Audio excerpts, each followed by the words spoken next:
tardes. Hola Luisito.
Bienvenidos a todos. Hoy comenzamos un nuevo ciclo de conferencias virtuales, La Arqueología en Santiago del Estero, organizada por el Centro Cultural del Bicentenario y el Museo Histórico Provincial Orestes de Lulo. La conferencia de hoy estará referida al tema Una mirada desde la arqueología en Santiago del Estero, desde el Instituto de Lingüística, Folclore y Arqueología a cargo del profesor Luis Garay.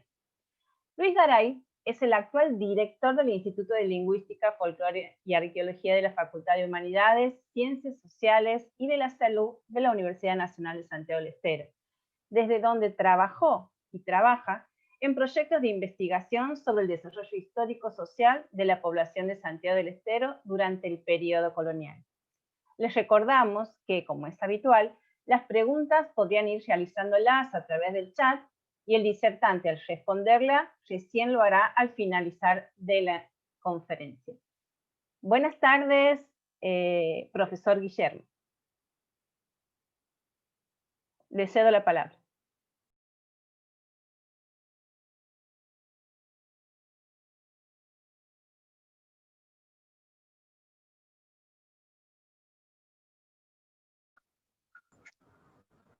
Muy buenas tardes. Muchas gracias por la invitación a participar de este nuevo ciclo de conferencias.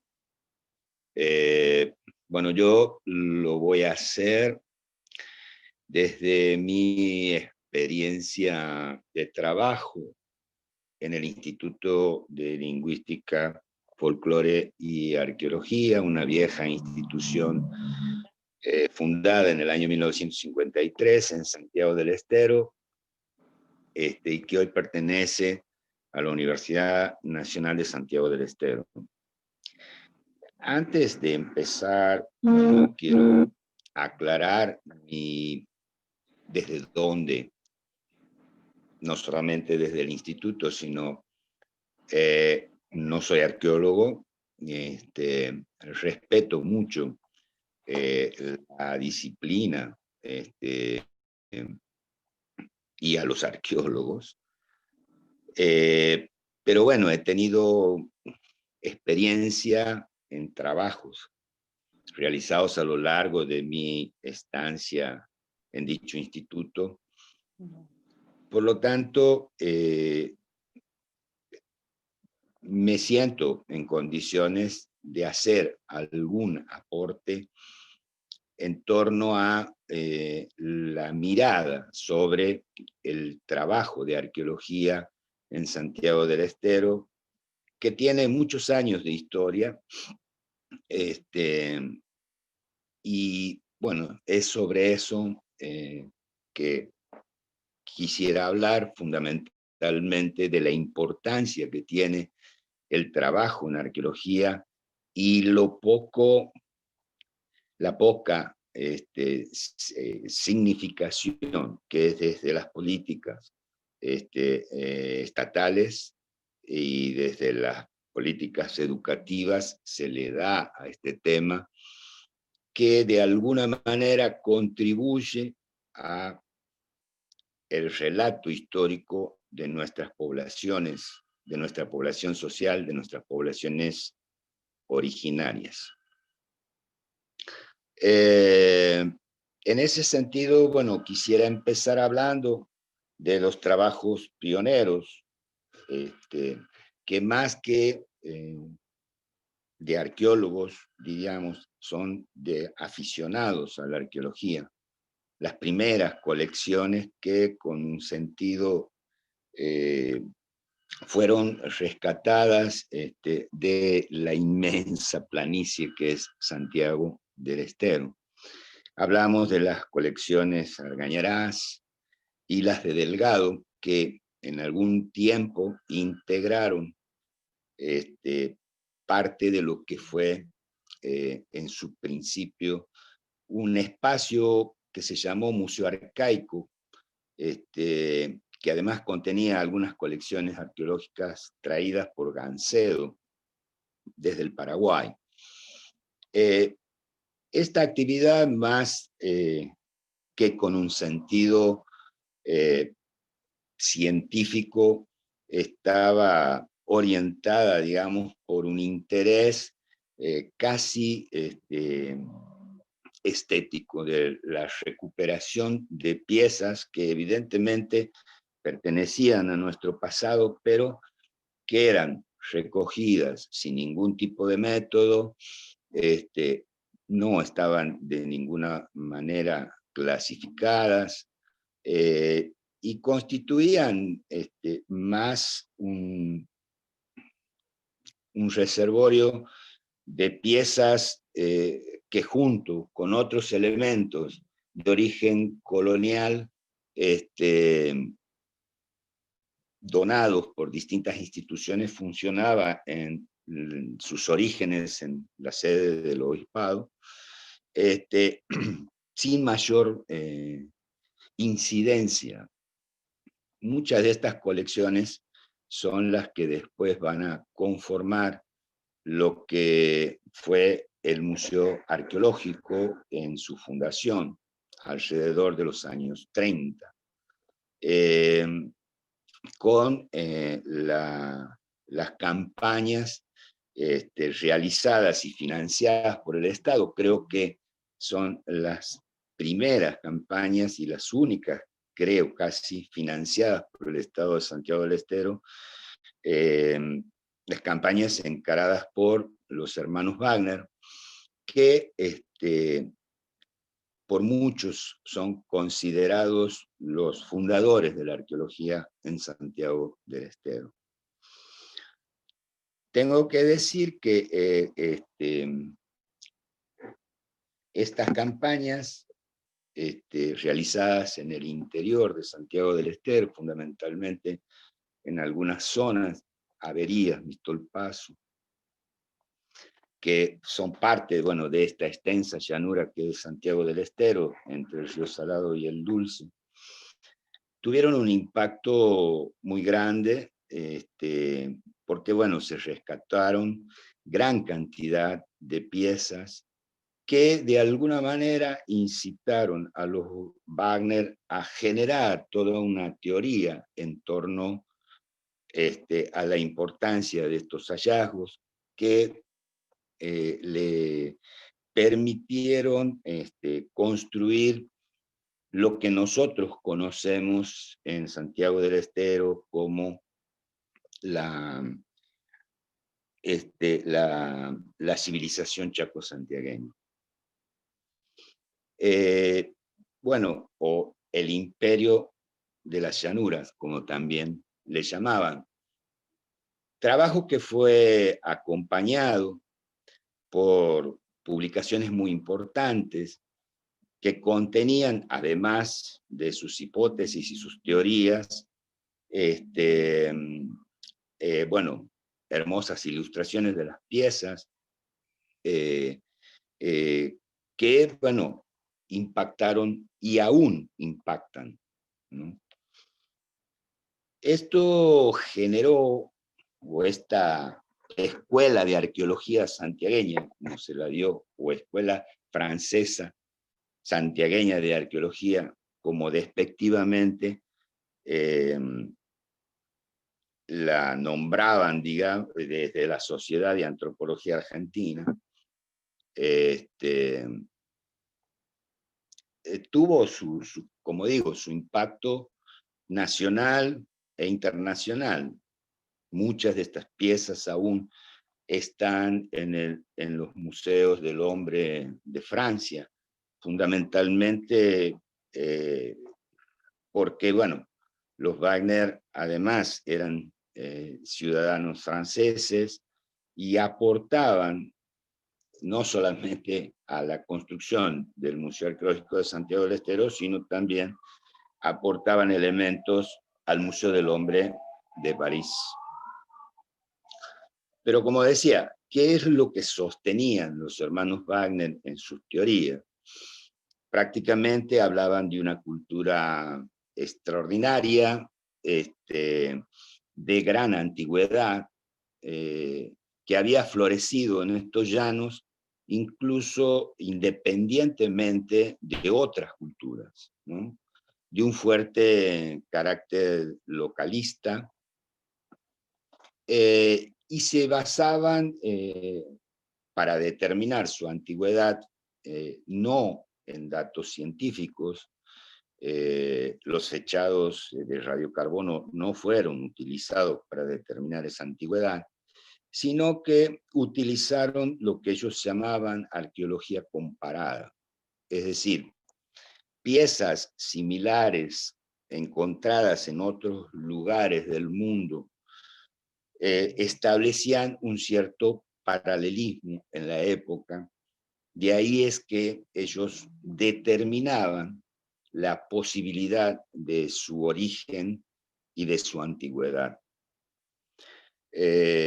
Incluso ellos sostenían que había cierto parangón con piezas encontradas en algunas zonas de Europa, que la asemejaban a un periodo al neolítico europeo,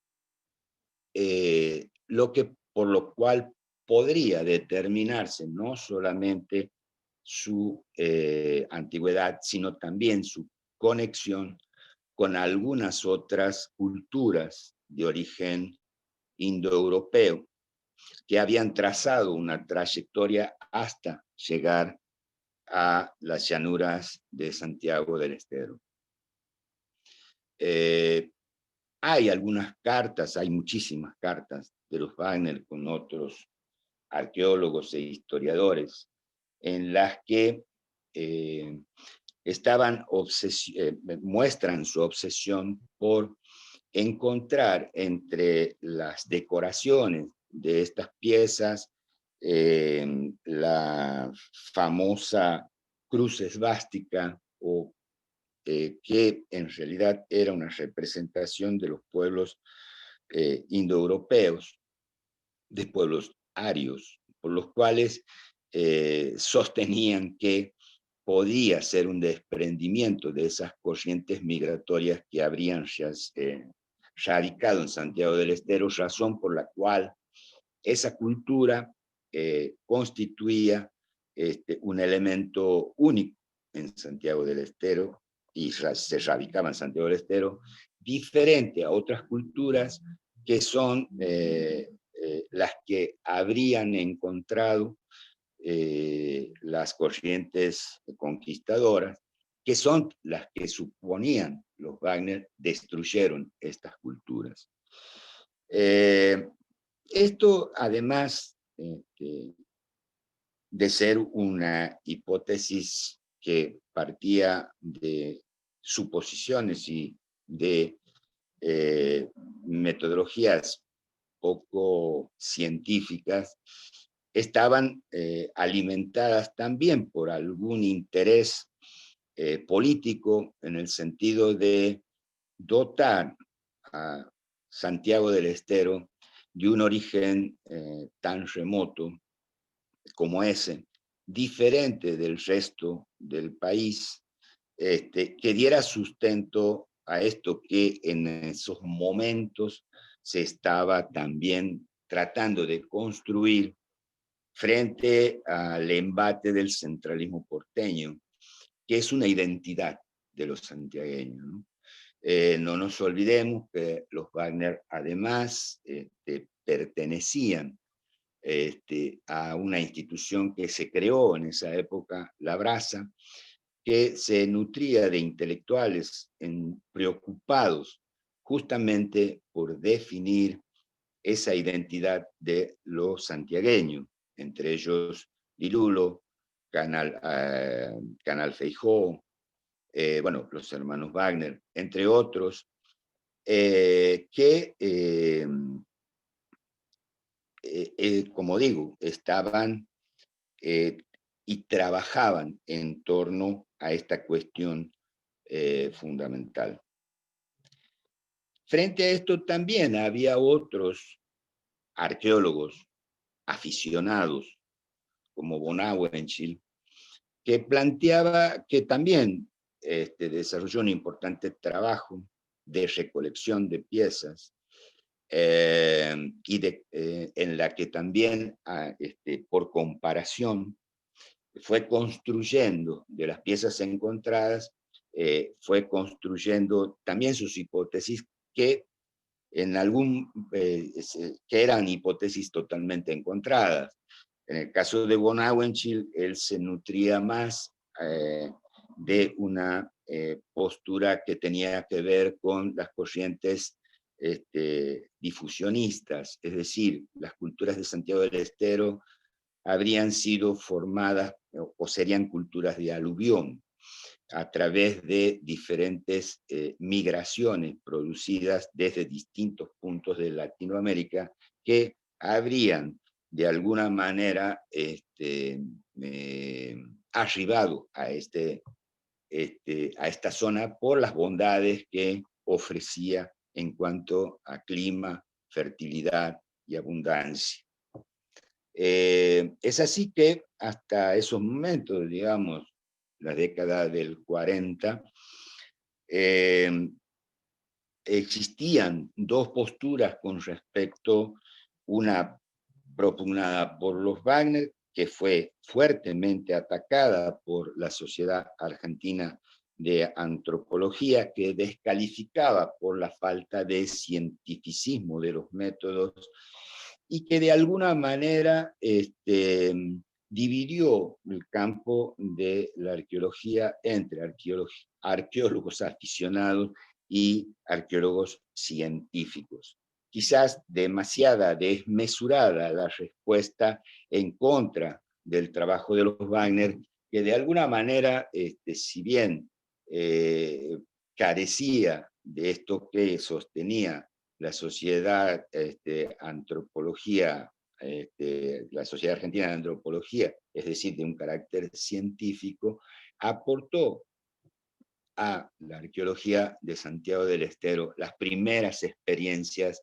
más allá de las hipótesis sostenidas en función de los hallazgos. Y sobre todo, creó ese espacio que hoy se conoce como Museo de Antropología y que lleva el nombre de uno de los hermanos Wagner, ¿no? En ese sentido, se divide el campo de la arqueología de aficionados y la arqueología disciplinar o científica, en las que hay algunos aportes. Bueno, Reichlen es un arqueólogo que se llegó a Santiago del Estero, que incluso trabajó con las piezas de los hermanos Wagner, y que a esa confusión le aportó algunos elementos, en tanto que empezó a utilizar los métodos científicos, es decir, los métodos radiocarbónicos para el fechado, y pudo establecer algunas dataciones que también rompieron esa idea de la gran civilización chaco-santiagueña y de su antigüedad. Dado que, bueno, los Wagner hablaban de una rama A y de una rama B y de una tercera rama que había sido recientemente descubierta con algún tipo de un tipo de cerámica muy especial, que fue encontrada en una localidad llamada Mercedes, de ahí la denominación de esta como cultura de las Mercedes, a la que llamaron rama C, a quienes le atribuían una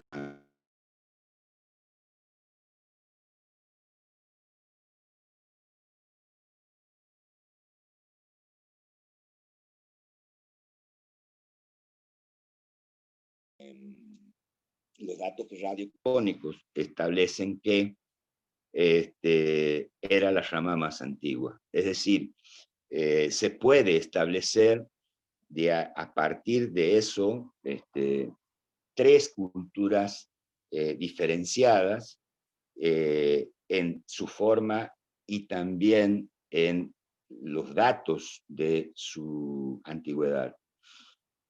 Ahí es que se habla de la cultura de las Mercedes, como quizá la cultura más antigua, de unos 400 años después de Cristo.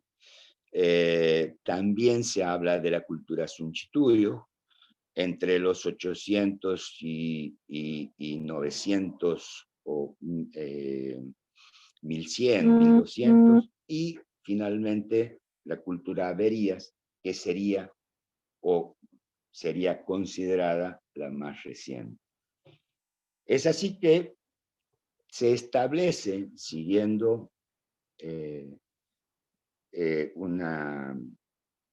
una línea de tiempo, estableciendo esa línea de tiempo a través de una concepción evolucionista, ¿no?, de las culturas, muchas veces nutrida por la escuela norteamericana, neoevolucionista y culturalista. Así es que ese, de alguna manera,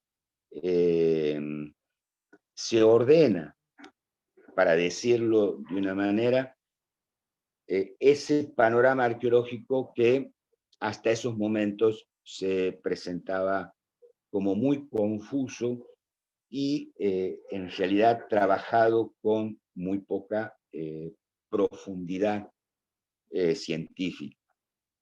Es ahí que empiezan, de alguna manera, a incorporarse al trabajo arqueológico, elementos científicos, y en esto tiene un papel, aunque bien Reyes González no trabajó en Santiago del Estero, sí marcó una influencia importante y sobre todo en la estructuración de esta línea de continuidad que establece una línea evolutiva que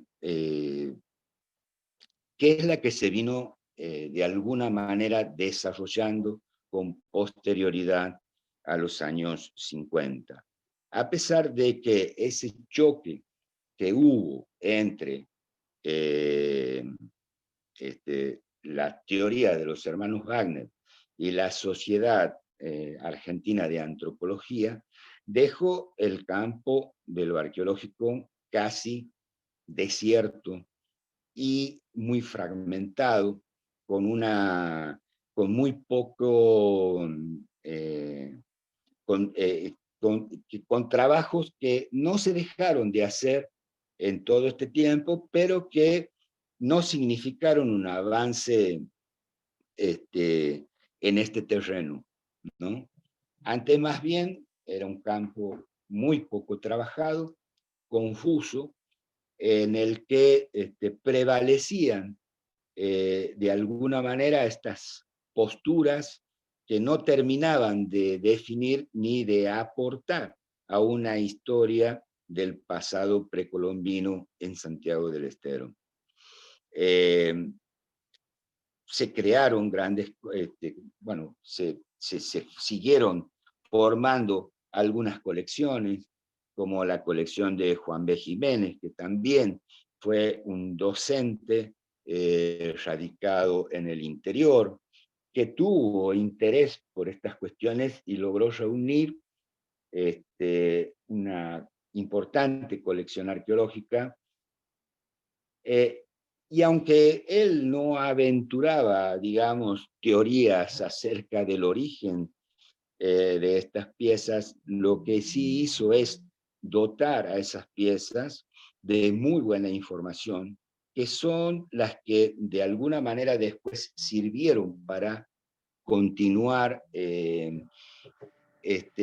trabajando con estos elementos. Lo que hay que decir es que la falta de documentación o la pérdida de documentación también y la falta de protección del amplio y rico reservorio arqueológico de Santiago atentó contra estas intenciones, ¿no? El museo fundamentalmente aún conserva gran parte de los restos arqueológicos recuperados por los Wagner, muchos de los cuales ni siquiera están clasificados. Hoy se encuentran en depósito y a la espera, bueno, de un trabajo más exhaustivo sobre estas piezas que fueron rescatadas hace más, ya casi 30 años, 100 años atrás. Eso habla un poco de lo que yo sostenía en un comienzo, del poco interés y apoyo por parte del Estado santiagueño en la profundización de las investigaciones en torno al material precolombino en Santiago del Estero. Eso ha hecho que, como digo, o sea, el tiempo vaya haciendo su trabajo en contra de muchos de estos materiales que hoy serían elementos fundamentales para resolver algunas cuestiones en torno a el panorama arqueológico. Es más, nosotros hoy no tenemos una visión clara en función de los trabajos arqueológicos de las poblaciones que se asentaron en Santiago del Estero, de las relaciones interregionales, de las prácticas culturales, dado que siempre el trabajo de la arqueología se inició fundamentalmente a partir del hallazgo, de la recuperación de las piezas. Algo que es importante, pero que construyó sus teorías en base a los elementos materiales de una cultura, sin que se haya podido avanzar en ese otro aspecto. Aspecto que podría haber sido complementado a través de un trabajo interdisciplinario más amplio, que no se tuvo hasta la década del 70, en el que algunos arqueólogos y arqueólogas venidas a estas tierras aportaron a la visión del trabajo y a la visión, ¿no?, del trabajo arqueológico en Santiago del Estero. Es decir, un trabajo interdisciplinario más complejo, que no solo se nutriera de la recuperación de piezas, sino también de la historia y de otros trabajos que tienen que ver con la forma de vivir, de pensar y de sentir del pueblo, ¿no?, que desciende de aquellas antiguas comunidades y en cuyas prácticas culturales aún perviven elementos que pueden ser asociados a esos primeros hallazgos arqueológicos. Esto de alguna manera va a ser planteado por la doctora Ana María Lorandi, que se radicó en Santiago del Estero alrededor de a mediados de la década del 60, que va a iniciar importantes trabajos en lo que ella llama las planicies de Santiago del Estero, con esa mirada que va a fundar de alguna manera las bases para, complementando el trabajo de Rey González para la arqueología moderna o para la arqueología más actual. En ese sentido, bueno, la doctora Lorandi va a trabajar en la década del 60 y el 70, fundamentalmente con esa visión, ¿no? Una visión mucho más amplia, una visión de contexto, y geográficamente rompe de alguna manera los límites con los que de alguna manera se cerraba el territorio de Santiago del Estero. Bueno, ella planteaba que Santiago del Estero era una zona intermedia entre lo andino y lo selvático, por lo tanto, una cultura nutrida por elementos que pertenecían a esas culturas, y como una zona fronteriza, fundamentalmente con lo andino.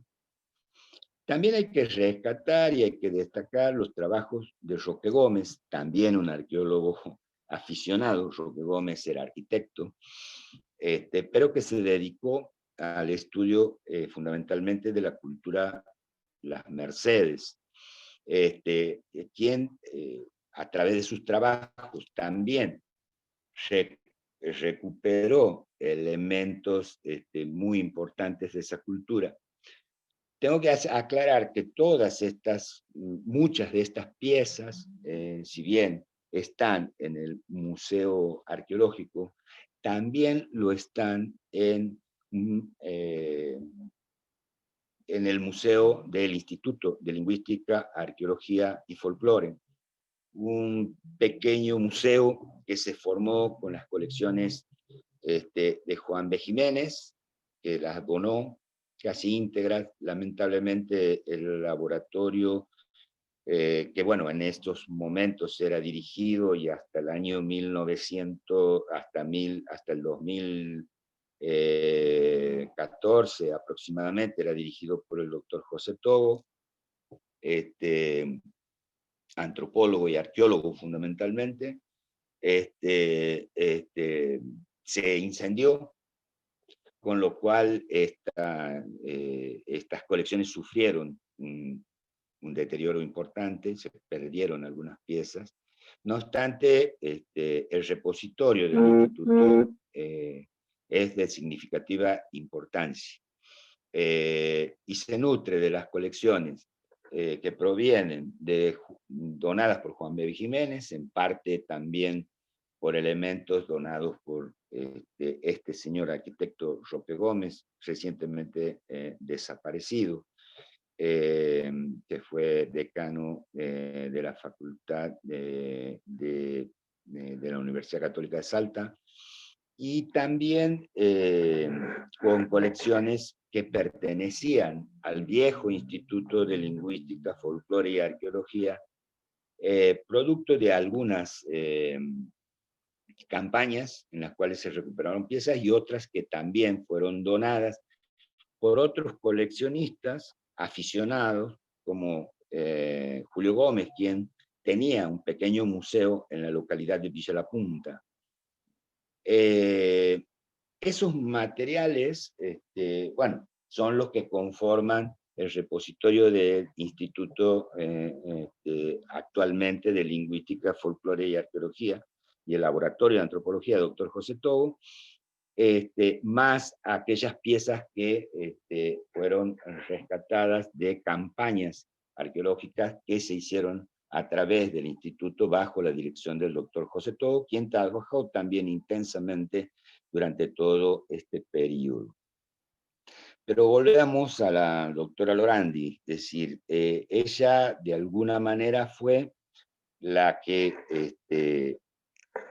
como dicen algunos arqueólogos y autores, fue o considerada de alguna manera la que inauguró la arqueología científica en Santiago del Estero, a través del uso de elementos científicos, no solamente el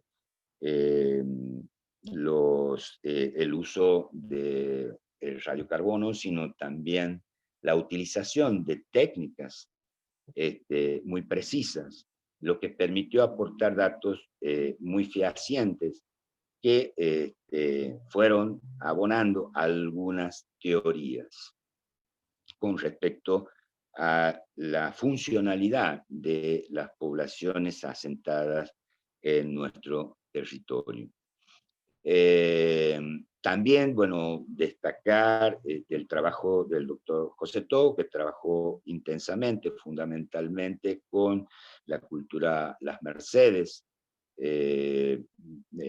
formó un equipo de trabajo desde el laboratorio de antropología que lo integraban, bueno, él como arqueólogo, que logró también la participación de algunos arqueólogos de universidades como de La Plata, fundamentalmente, bueno, otros que trabajábamos en el instituto y que participábamos, digamos, de los trabajos que él inició. Entre esos el doctor Hilton Druge, también antropólogo, recibido en La Plata. Bueno, yo como ayudante y nuestro compañero, bueno, hoy desaparecido, Toti Ramírez, que fue un gran ceramista y restaurador de las piezas de este museo que hoy exhibe el Instituto de Lingüística, Folclore y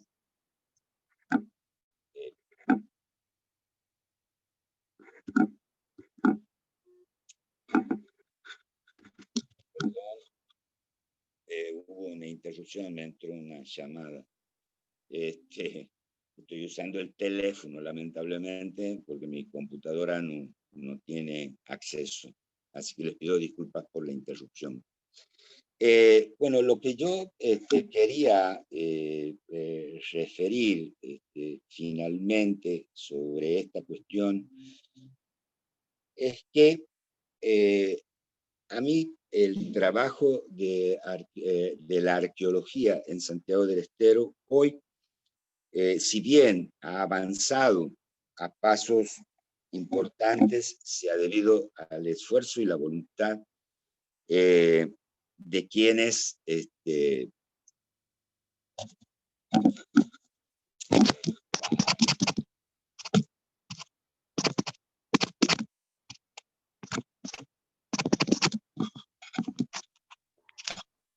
Hasta que el profesor pueda acomodarse un poco con el tema de su micrófono, recordamos que pueden hacer las preguntas y colocarlas en el chat, así cuando él termine su exposición.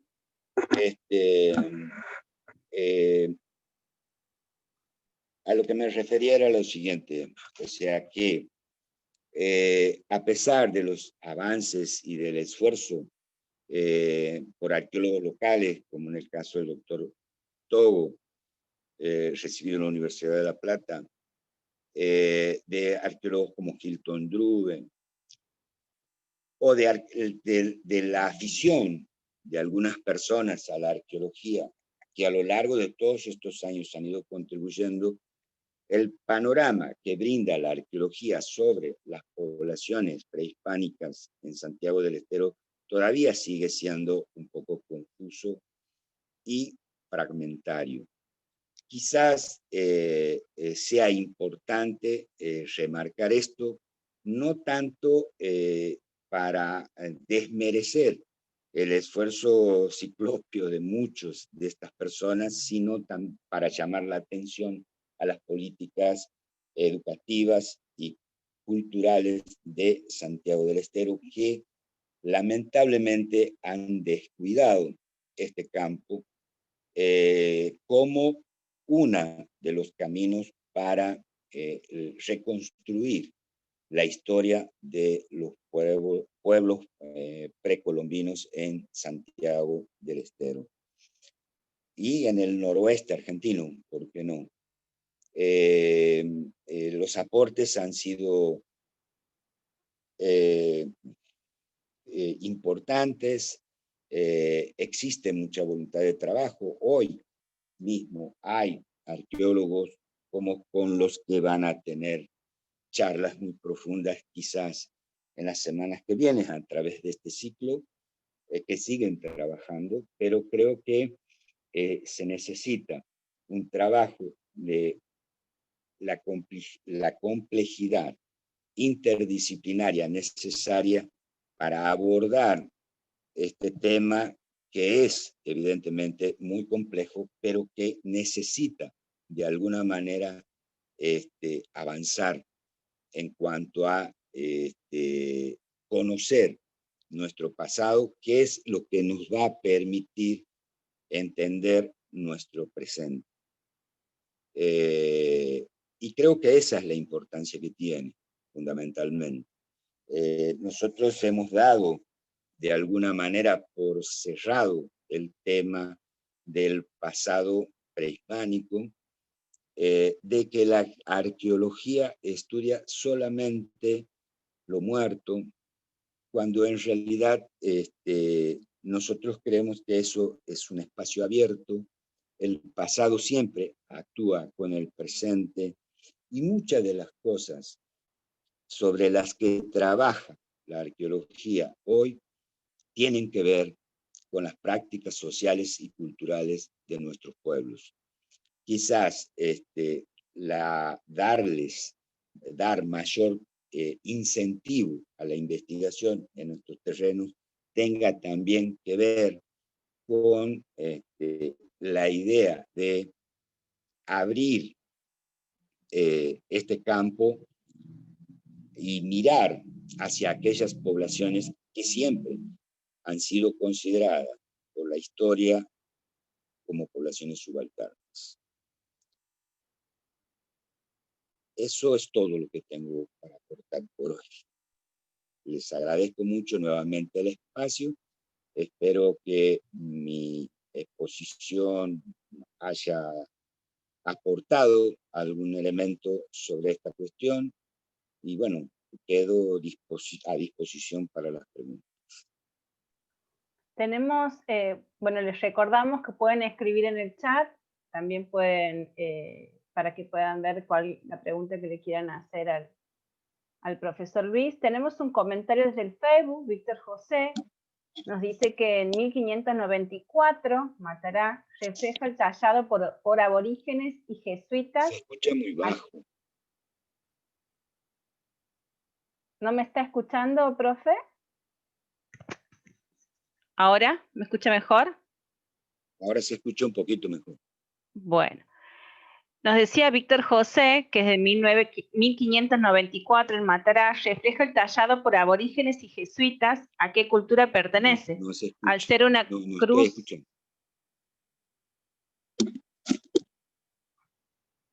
¿Puede que levante un poquito el micrófono usted del celular, profe?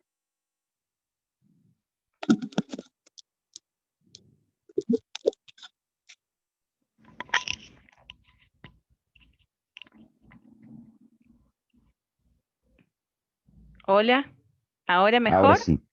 Sí, sí, Bien. ahora mejor. Sí, levante el volumen, era un poquito del celular.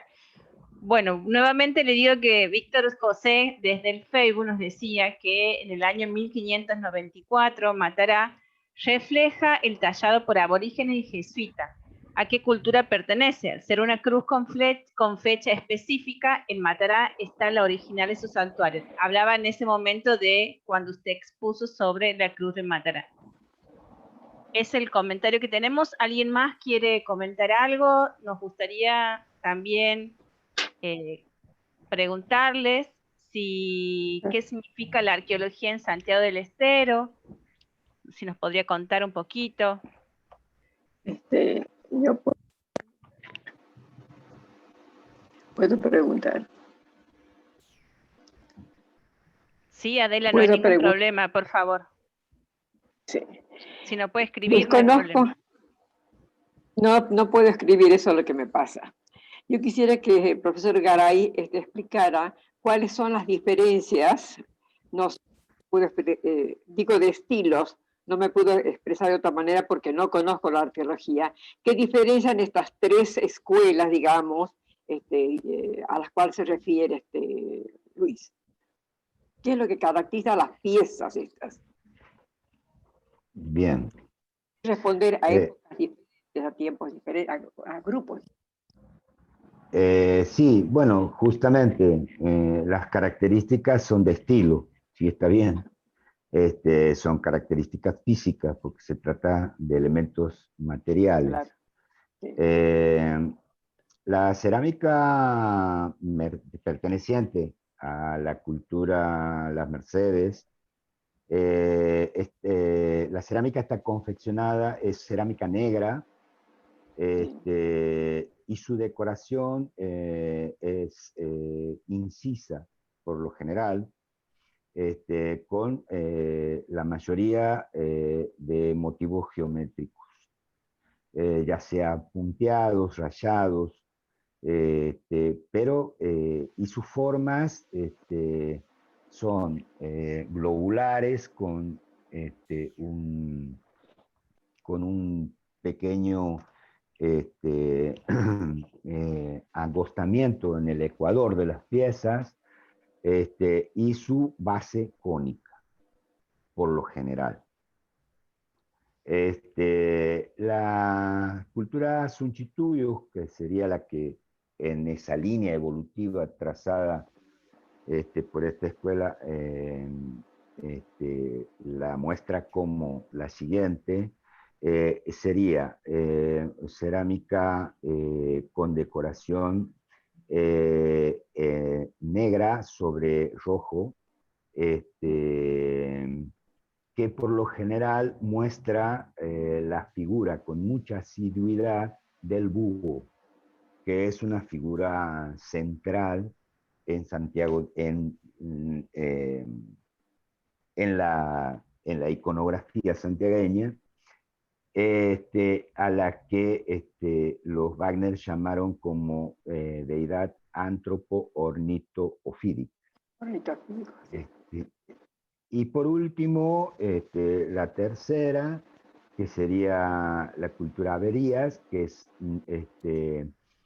ya es una cerámica de confección muy delicada, generalmente decorada con iconografía muy geometrizada y tricolor, ¿no? Es decir, usan el rojo, el negro y el blanco. Gracias, profesor. ¿Por qué no avanza la antropología en Santiago? Yo creo que porque, a ver, por varios motivos, ¿no? Yo creo que son fundamentalmente por una falta de incentivo. Si bien desde las secretarías de cultura se destinan fondos para el mantenimiento de los museos, hay muy poca inversión en lo que representa investigación. El desarrollo de la investigación en el campo de la arqueología, como en cualquier otro campo, requiere de inversión y de sostenimiento económico, de un presupuesto. Y eso es muy mínimo. Por otro lado, nuestros arqueólogos y expertos en arqueología, por lo general, son foráneos. Y son foráneos porque Santiago nunca ha creado en su universidad un área dedicada a formar gente en este campo, tal como lo ha hecho la Universidad de Catamarca, por ejemplo, ¿no? En Santiago no tenemos, o sea, solamente existe el Laboratorio de Antropología y el Instituto de Lingüística, Folclore y Arqueología, que con sus escasos recursos ha podido encarar algunos trabajos, pero generalmente con mucha dificultad, ¿no? Y con muy pocos recursos.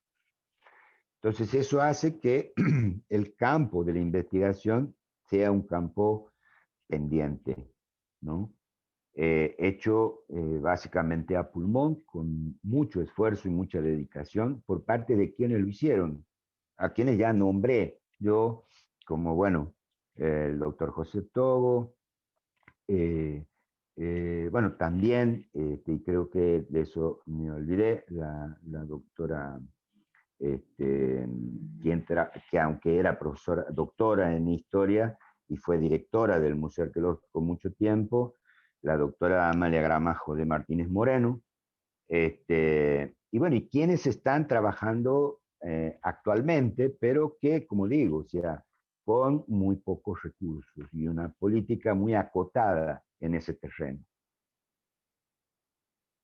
Que, bueno, también podríamos hablar de otros campos, es decir, lo que se refiere a la protección de los innumerables sitios arqueológicos que tiene Santiago del Estero, muchos de los cuales están expuestos al saqueo, a la depredación, al avance de los campos cultivables, en fin, es, como digo yo, un campo pendiente.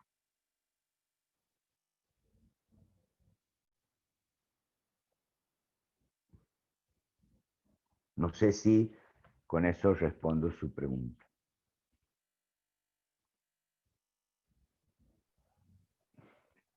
Sí, no tiene el micrófono activado, señora Adela. Ahora sí. Ahora sí. ¿Cuál es el grupo interdisciplinario que necesita la antropología para progresar? Bueno, la arqueología necesita de antropólogos, de historiadores, Por supuesto. de antropólogos forenses, antropólogos físicos, etnógrafos, etnólogos. Es bastante amplio el campo en el cual pueden articularse diferentes disciplinas en función de una visión mucho más amplia. Geógrafos. Claro, lógicamente. nosotros hemos acotado, nosotros hablamos de la arqueología en Santiago del Estero, porque bueno, hablamos de lo que se hace en el territorio de lo que hoy es Santiago del Estero, pero desconocemos, o sea, que ese territorio puede haber sido otro en otra época, y que los límites que hoy están establecidos son límites políticos que se establecieron en el año 1930. Desconocemos las relaciones con otras regiones, las relaciones de intercambio, de convivencia, de guerra, las disputas entre regiones, en función de saber quiénes son los que las habitaron, ¿no? Y que evidentemente exceden los estrechos límites políticos en los cuales hoy se resuelve la provincia de Santiago del Estero. Y que tiene que ver con un trabajo mucho más, de una dimensión mayor a la que tiene. Muchísimas gracias, señora Adela. Muchísimas gracias, profesor. Gracias a ustedes. Tenemos aquí una consulta de parte de Ramiro sobre la existencia de las investigaciones en el departamento Choya. ¿Qué puede decirles de eso? Bueno, yo creo que en la actualidad, no sé si en el departamento Choya, pero en un departamento muy contiguo, que es el departamento Guasayán, actualmente se están desarrollando algunos trabajos de investigación. Por algunos, algunos arqueólogos que creo que pertenecen a la Universidad Nacional de La Plata, o al CONICET. Y se han desarrollado algunos trabajos de investigación durante los primeros años del 2000 a cargo del doctor José Togo, con un equipo conformado por antropólogos y arqueólogos de la Universidad de La Plata y por personal del Instituto de Lingüística en las zonas de Maquijata y Villa La Punta, ¿no?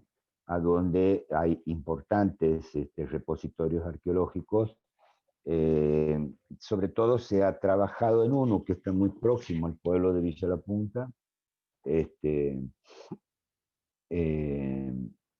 bueno, cuyas conclusiones están en algunos trabajos desarrollados por el doctor José Togo en su tesis doctoral, que pertenece a la Universidad de La Plata, ¿no?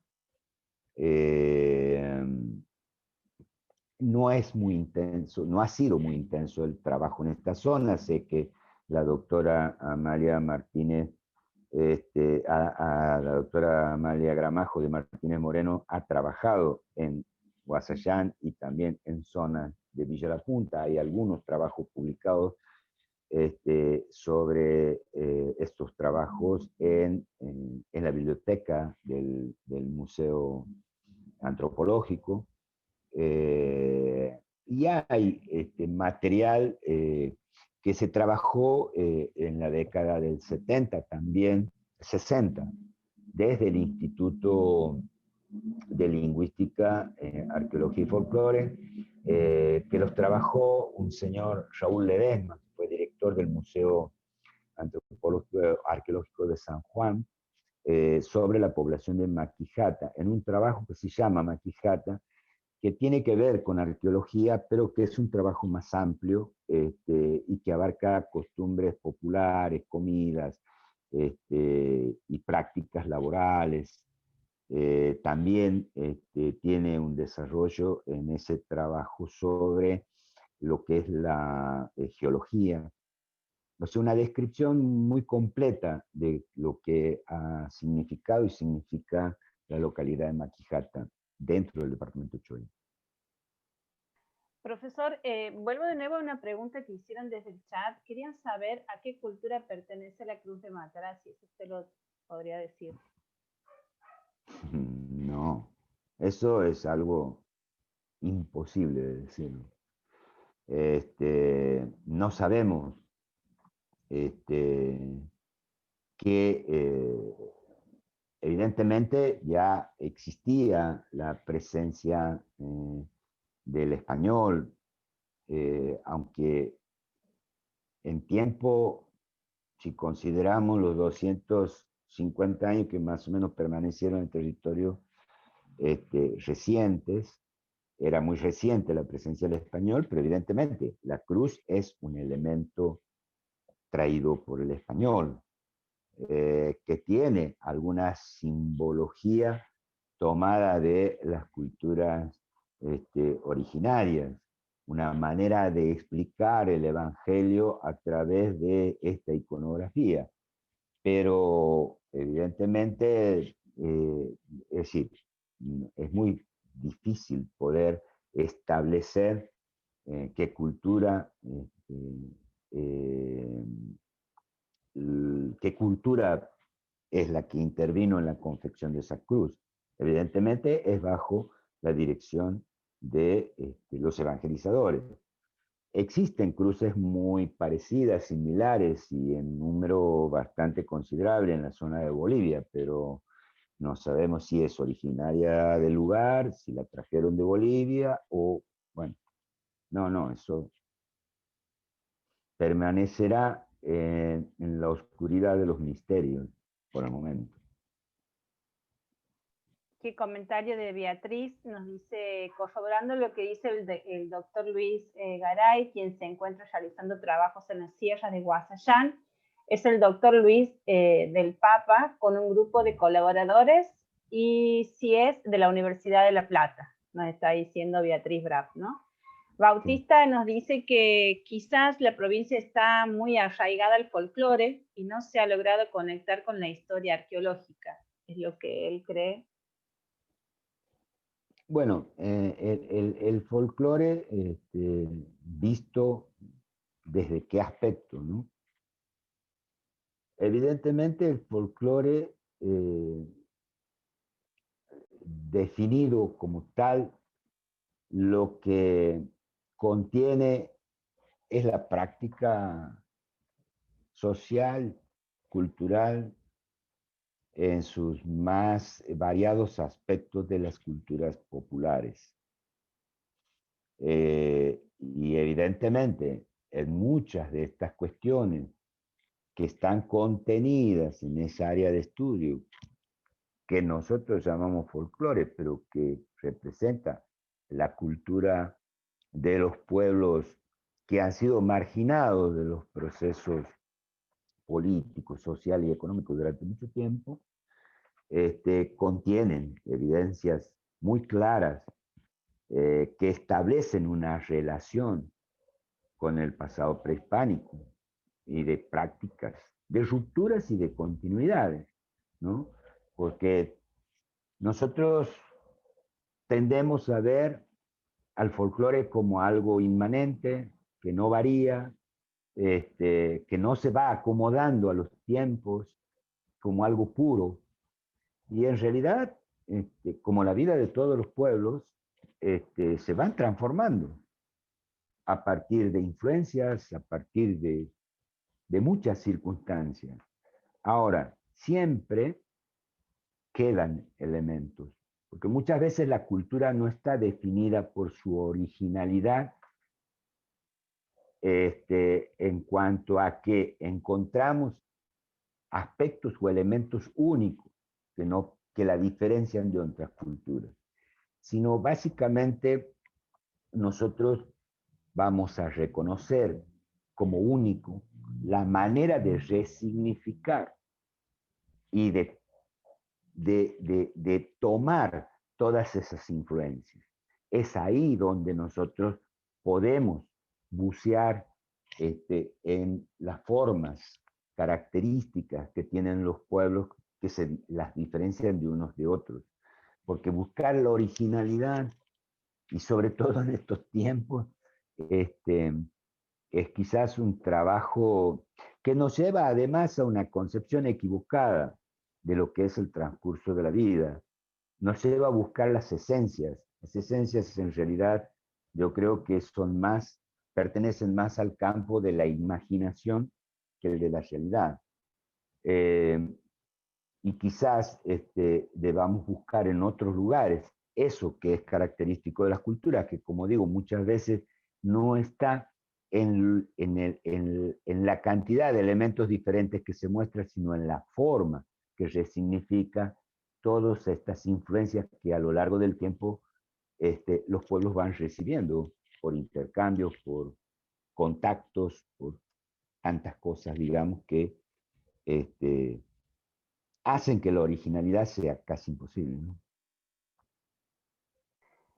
Profesor, aquí, muchísimas gracias. Nos dice Claudia Arias, ¿no le parece que en vez de gastar dinero en investigación de análisis de piezas de cerámica y restos fósiles de nuestros ancestros, no investigan directamente relacionándose con los descendientes que aún viven, que seguramente saben el significado de cada signo, de las pinturas y formas de realizar la cerámica? Sería una forma de respetar nuestros ancestros y así también cambiar la dirección de trabajo arqueológico y antropológico desde una realidad y desde una mirada social e intelectual, intercultural. Yo creo que no son contrapuestos.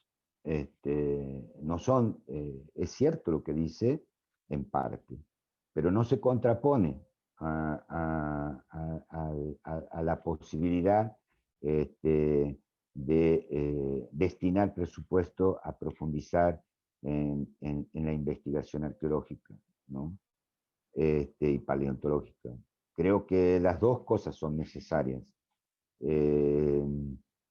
Quizás el hecho de valorar a nuestros ancestros tenga que ver con esa necesidad de destinar presupuestos para la investigación arqueológica, porque es necesario, pero no contrapuesto. Leandro, me gustaría consultarle al profesor Luis si él considera que en un futuro próximo sea posible que en Santiago del Estero se pueda formalizar o abrir camino a las carreras como arqueología o antropología, puentes pedagógicos con los profesionales de La Plata o incluso con la Universidad de Catamarca. Bueno, yo creo que en la medida, las cosas, por lo general estas cuestiones o estas políticas siempre se resuelven a partir de las necesidades que se hacen sentir por la presión. Es decir, es muy difícil que si no se demuestra interés, si no existe una presión, digamos, sobre quienes hoy les toca gobernar, tengan muy en cuenta estas necesidades. Nosotros creemos que es necesario, bregamos para que así sea, pero bueno, se necesita también mucha, el requerimiento social, ¿no?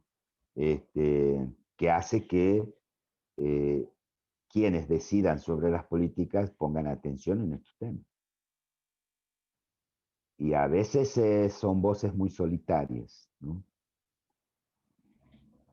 En ese sentido, yo creo que se necesita también la participación de la población en ese tipo de pedidos, ¿no? Eso no surge de la nada. Y en ese sentido yo creo que, bueno, hay que hacer sentir nuestra voz.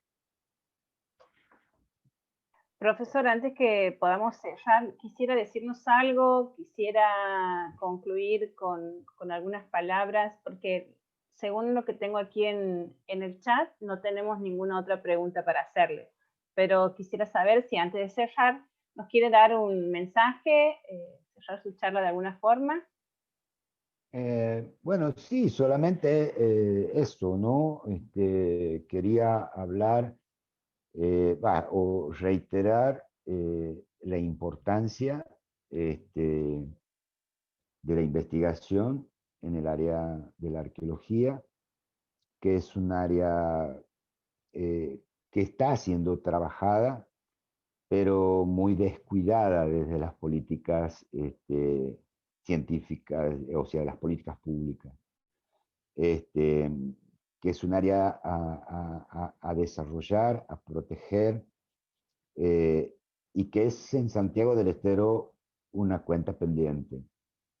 pero que también depende no solamente de quienes tienen a cargo el diseño de las políticas públicas, sino también de la sociedad en su conjunto, ¿no? Esto no es una cuestión que solamente baja de arriba, sino es un ida y vuelta. En la medida que existan las necesidades, se las visibilice y se las ponga en el espacio público, creo que estas cuestiones podrán ir resolviéndose. Por lo demás, rescatar el trabajo de todos y de cada uno de aquellos que desde distintas posturas, desde distintas disciplinas, han puesto su voluntad para desarrollar este campo, y creo que han sido muchos, todos muy respetables, que han hecho un inmenso aporte al campo de la investigación, que debe ser valorado, y con eso, bueno, sumar, como digo, de alguna manera, yo no soy arqueólogo, respeto el, el aporte de quienes desde una disciplina científica lo han hecho. Yo me incurro en este campo y en este terreno por cercanía, por afición, por interés, no desde la disciplina propiamente de la arqueología, y desde ahí, bueno, he tratado de brindar desde ese lugar mi opinión sobre el tema, bregando para que este campo científico tenga el lugar que se merece en Santiago del Estero, no solamente por la disciplina de la arqueología, la ciencia arqueológica, sino por el pueblo de Santiago del Estero, que merece contar con una historia cierta de su pasado prehispánico. Y bueno, agradecerles a ustedes nuevamente el espacio, y desearles muy buenas tardes. Le agradecemos a usted, profesor Garay, y a todos ustedes, y también a aquellas personas que nos han acompañado desde el Facebook, de distintos lugares, desde Buenos Aires, desde Catamarca, Ceiba, Honduras, desde Frías, Santiago del Estero, desde Puebla, desde Suncho Corral, desde Cerro Colorado, Córdoba, desde Breapozo, Loreto, bueno, nuestro capital, Santiago del Estero, de La Banda, de Real Sayana. Muchísimas gracias a todos aquellos que nos han seguido desde el Facebook también. Ahora los invitamos para el próximo jueves 5 de noviembre a las 18:30 horas en la ponencia Viniendo del Sur al Sur, Arqueología y Comunidad en el sector Meridio Diagonal, de Santiago del Estero, a cargo del doctor Catriel León. Muchísimas gracias y nos vemos hasta el próximo jueves. Adiós.